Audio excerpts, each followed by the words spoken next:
Indah berbalang si awan petang berarak di celah pepohon ara. Pemanis kalam selamat datang, awal bismillah pembuka bicara. Assalamualaikum warahmatullahi wabarakatuh dan salam sejahtera. Terima kasih pengacara majlis yang berbahagia, barisan juri yang arif, lagi bijaksana, sebagai penegak keadilan, penjaga masa yang budiman dan seterusnya, hadirin hadirat warga dewan yang saya kasihi sekalian. Berdirinya saya di atas persada indah tidak lain dan tidak bukan kerana ingin menyampaikan sebuah pidato yang bertajuk Sukan Memartabatkan Negara. Sebelum lancang menuju ke muara, sebelum kita membelah bicara, sebelum isi menyusul hujah, izinkan saya mendefinisikan frasa yang membina tajuk pidato kita pada hari ini. Secara umumnya, sukan terdiri daripada aktiviti fizikal yang dilakukan untuk pelbagai tujuan, untuk pertandingan, keseronokan, pembangunan, kemahiran, kecemerlangan dan sebagainya. Perbezaan tujuan inilah yang membezakan sifat sesuatu sukan itu. Misalnya, berenang secara berasingan di hadapan ribuan penonton akan dikira sebagai sukan, tetapi berenang bersendirian di kolam atau laut dilihat sebagai aktiviti rekreasi.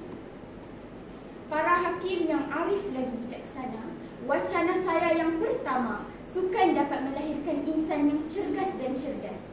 Memang tidak dapat disangkan lagi bahawa sukan akan melahirkan insan yang cerdas dan cerdas. Aktiviti sukan melibatkan pergerakan anggota badan, senaman menguatkan sendi-sendi dan otot-otot tubuh. Lemak yang termendap dalam badan juga dapat membantu proses perpeluhan dan menghilangkan panas badan. Dengan ini, seseorang akan dapat menghindarkan masalah penyakit kronik seperti sakit jantung dan diabetes. Dengan badan yang sihat, kita dapat menumpukan perhatian yang sepenuhnya terhadap pekerjaan dan pelajaran. Lantas, kemajuan dan kemakmuran sesebuah negara dapat dicapai. Hadirin hadirat yang dikasihi sekalian. Selain itu, sukan juga boleh mewujudkan peluang perniagaan dan pekerjaan. Kemajuan sukan meningkatkan permintaan terhadap peralatan sukan. Oleh itu, bidang pembuatan dan pengeluaran alat-alat sukan secara komersial berkembang pesat. Selain itu, usaha untuk menyediakan pelbagai kemudahan prasarana sukan turut mendatangkan ulangan yang lumayan.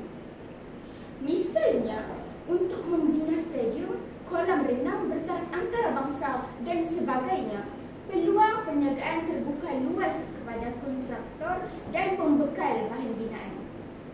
Peluang-peluang pekerjaan juga diwujudkan. Hal ini bermakna industri sukan bukan sahaja menyumbang kepada pendapatan negara, tetapi juga menjamin peluang-peluang baru bagi rakyat mencari kerjaya yang sesuai. Di samping itu, sukan juga dapat memupuk perpaduan dalam kalangan masyarakat pelbagai kaum. Sebelum sesuatu pertandingan, para atlet atau pemain akan berkumpul di kamp latihan. Di situlah mereka tinggal, makan, berehat dan berlatih bersama-sama. Pergaulan dan interaksi atlet dan pemain pelbagai kaum akan melahirkan persefahaman yang erat. Ketika pertandingan atau permainan berlangsung, mereka akan bersatu hati, saling membantu untuk menjayakan misi negara. Rakyat jelata sebagai penyokong dan peminat sukan juga membantu perpaduan negara. Misalnya, para penyokong mereka dengan menyokong semua pemain yang terdiri daripada pelbagai kaum. Terdapat 15,000 orang rakyat berbilang kaum mendaftarkan diri sebagai sukarelawan untuk Sukan Commonwealth Sukom 1998.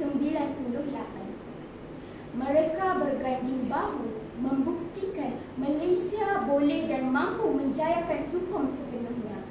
Para hadirin yang dihormati sekalian, tambahan itu pula, sukan juga mengangkat martabat negara ke mercu yang lebih tinggi.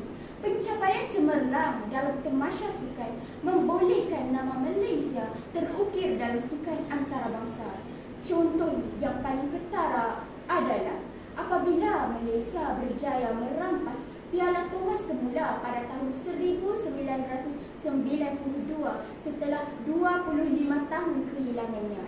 Pasukan badminton Piala Thomas telah menjadikan nama Malaysia disebut-sebut di seluruh dunia. Dalam sukan Olimpik Beijing 2008 pula, Datuk Lee Chong Wei mengharumkan nama negara dengan memenangi pingat perak dalam sukan badminton. Pencapaian ratus kuasa negara Datuk Nicole and David lebih membanggakan. Beliau telah menjadi juara dunia dalam sukan itu sebanyak 4 kali, iaitu pada tahun 2005, 2006 dan 2008-2009, serta menduduki ranking pertama dunia sejak tahun 2006. Sebelum saya mengundur diri, saya menyusun 10 jari memohon maaf sekiranya ada terkasar bahasa, tersalah kata atau tersilap bicara. Saya mengakhiri pidato saya ini dengan serangkap pantun. Burung undan, burung tempua hinggap berehat di pohon cemara. Sukan amalan untuk semua dapat memartabatkan negara. Sekian, wabillahi taufiq wal hidayah. Wassalamualaikum warahmatullahi wabarakatuh.